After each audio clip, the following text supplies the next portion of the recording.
اللهم صل على محمد النبي الأمي وعلى آله وسلم تسليما.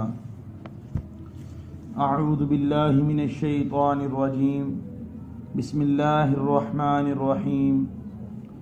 يا أيها الذين آمنوا عليكم أنفسكم لا يضركم من ضل إذا اهتديتم إلى الله مرجعكم جميعا فينبئكم بما كنتم تعملون.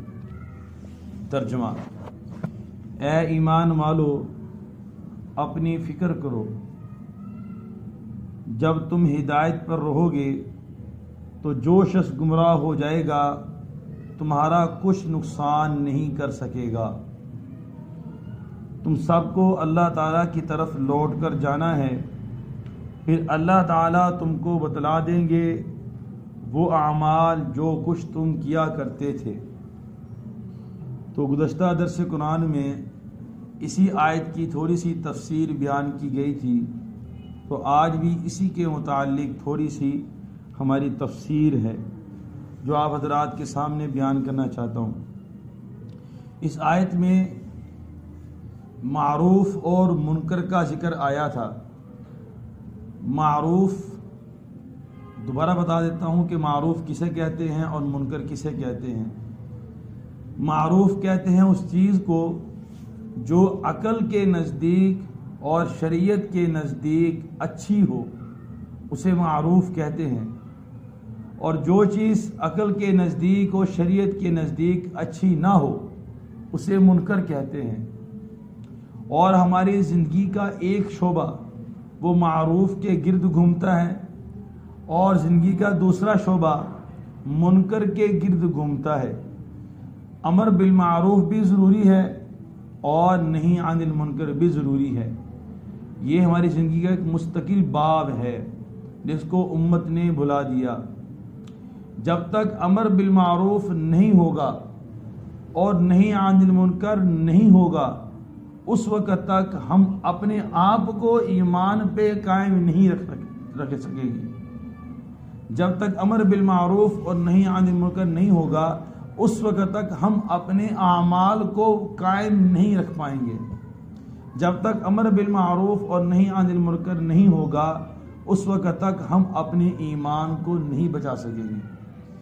اپنے ایمان کو بچانے کے لیے، اپنے اعمال کو بچانے کے لیے، اپنی جنت کو بنانے کے لیے اور جہنم سے چھٹکارے کے لیے ہمیں امر بالمعروف اور نہیں عن المنکر کو اپنانا پڑے گا. یہاں پر جو قرآن پاک کی آیت میں اذا اہتدیتم ہے، اس کی تفسیر میں محدثین لکھتے ہیں کہ ہدایت پر وہ بندہ رہتا ہے جو امر بالمعروف کرتا ہے.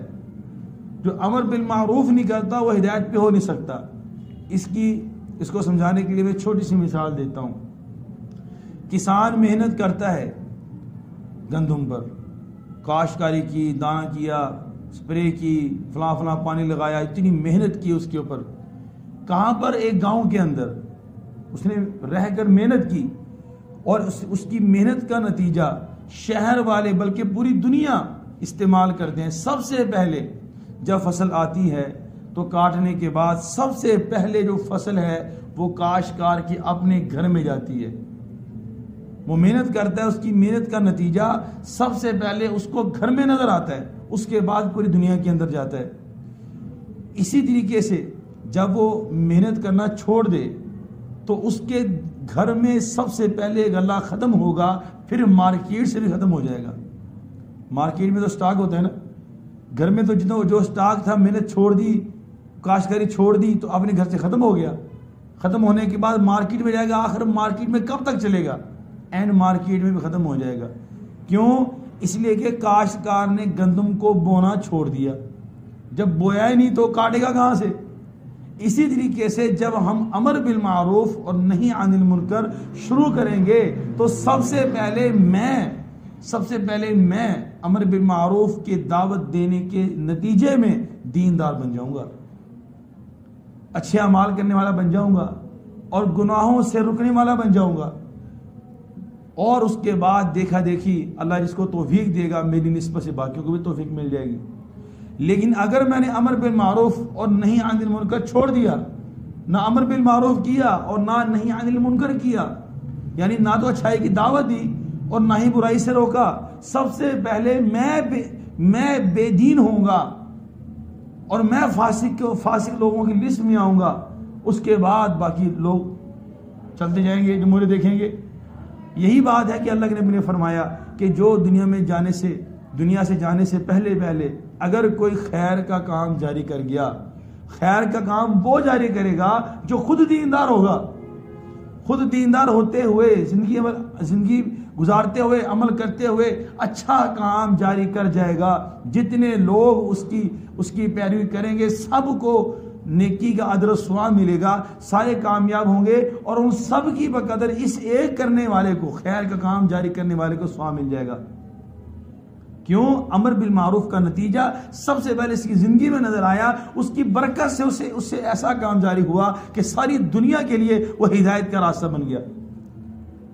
اور اگر کوئی بندہ زندگی کے اندر برا عمل کر کے چلا گیا، یعنی نہیں عن المنکر نہیں کیا، گناہ سے نہیں روکا، اس کے نتیجے میں خود ایسا کام کر کے گیا جو دنیا کے لیے گمراہی کا ذریعہ تھا، لیکن وہ کر کے گیا، جتنے لوگ اس کے کام پہ چلیں گے، اس گمراہی کے کام پہ چلیں گے، سب جو ہے جہنم کے راستے پہ جائیں گے، اور جتنا ان کو گناہ اور وبال ہوگا اتنا اس کے ایک اکیلے بندے کے سر پہ ڈال دیا جائے گا، نتیجے میں وہ جہنم میں چلا جائے گا۔ تو امر بالمعروف نہی عن المنکر ہمارے دین کا بہت بڑا شعبہ ہے، اس کے بغیر ہمیں کوئی چارہ کار نہیں ہے، جہاں کہیں ہو، جس طرح بھی ہو، کیا جائے۔ حضرت عبداللہ بن عمر رضی اللہ تعالیٰ عنہما سے کسی بندے نے آگے کہا کہ فلاں بندہ فلاں کو مشرک کہتا ہے، فلاں بندہ فلاں یہ مشرک کہتا ہے، اس طرح اس نے آگے کہا، یعنی کہ گویا کہ اس نے حضرت عبداللہ بن عمر رضی اللہ عنہما کو اشتعال دلانے کی کوشش کی کہ حضرت عبداللہ بن عمر جوش میں آئیں اور آگے کوئی ایسا فتویٰ دیں اور فیصلہ کریں جس سے کیا ہو جائے، نقصان ہو جائے۔ لیکن صحابہ حضور صلی اللہ علیہ وسلم کے تربیت یافتہ تھے، فرمایا کہ تم مجھے کیا کہنا چاہتا ہے، جا کے اس بندے کو قتل کر دوں؟ کہ میں ایسا ہرگز نہیں کروں گا، جو ہمارے ذمے پہنچا دینا ہم نے پہنچا دیا، اب کسی بندے کو مجبور کرنا کسی کام کے لیے وہ نہیں ہو سکتا، یعنی امر بالمعروف کر بھی دیا، جتنا ہماری استعداد اور مطابق ہے، کسی کو مجبور کرنا ہمارے پاس اس کی ذمہ داری نہیں ہے۔ تو امر بالمعروف نہی عن المنکر کو اللہ تعالیٰ سے مانگنا چاہیے کہ اللہ جل شانہ ہم سب کو جو ہے امر بالمعروف کرنے کی توفیق دے اور نہی عن المنکر کی بھی توفیق دے، کہ ہم خیر کا جہاں بیٹھیں، جس مجلس کے اندر بیٹھیں، شہر میں ہوں، دکان پہ ہوں، مسجد میں ہوں، مدرسے میں ہوں، محلے میں ہوں، ہم لوگوں کو کوئی نہ کوئی خیر کی بات بتا کے جائیں۔ 10 بندے ہیں، آپ نے ان میں خیر کی بات کی، ایک بندہ تو کم از کم آپ کی بات مان لے گا، 9 نہیں مانیں گے تو، اگر نہ بھی کسی نے بات مانی تو یہ تو سائنسدان بھی کہتے ہیں، تجزیہ ہے باقاعدہ ان کا، کہ جو بھی آپ الفاظ زبان سے نکالیں گے وہ جب تک اثر نہ کریں کسی پر اس وقت تک ختم نہیں ہوتے۔ جو میں گفتگو کر رہا ہوں، یہ گفتگو یہاں میں بیٹھا ہوں کر رہا ہوں، یہ گفتگو جب تک کسی پر اثر نہیں کرے گی، اپنا اثر نہیں چھوڑے گی، اس وقت تک یہ ختم نہیں ہوگی، چاہے مسجد کے اندر بیٹھے لوگوں پر اثر کرے، چاہے باہر لوگ بیٹھنے پہ اثر کرے، اس کا اثر لازمی ہوگا۔ تو اگر فی الفور آپ کو بندہ عمل کرنے والا نہ بھی نظر آئے، لیکن انشاءاللہ آپ کی جو الفاظ ہیں یہ کسی نہ کسی وقت میں کسی نہ کسی کے لیے ہدایت کا ذریعہ بن جائیں گے۔ اللہ سے دعا ہے کہ اللہ جل شانہ ہم سب کو امر بالمعروف اور نہی عن المنکر کرنے کی توفیق عطا فرمائے، اور ہمیں اپنے ایمان پہ، اعتقاد پہ، اعمال پہ قائم رہنے کی توفیق عطا فرمائے۔ بسم اللہ الرحمن الرحیم۔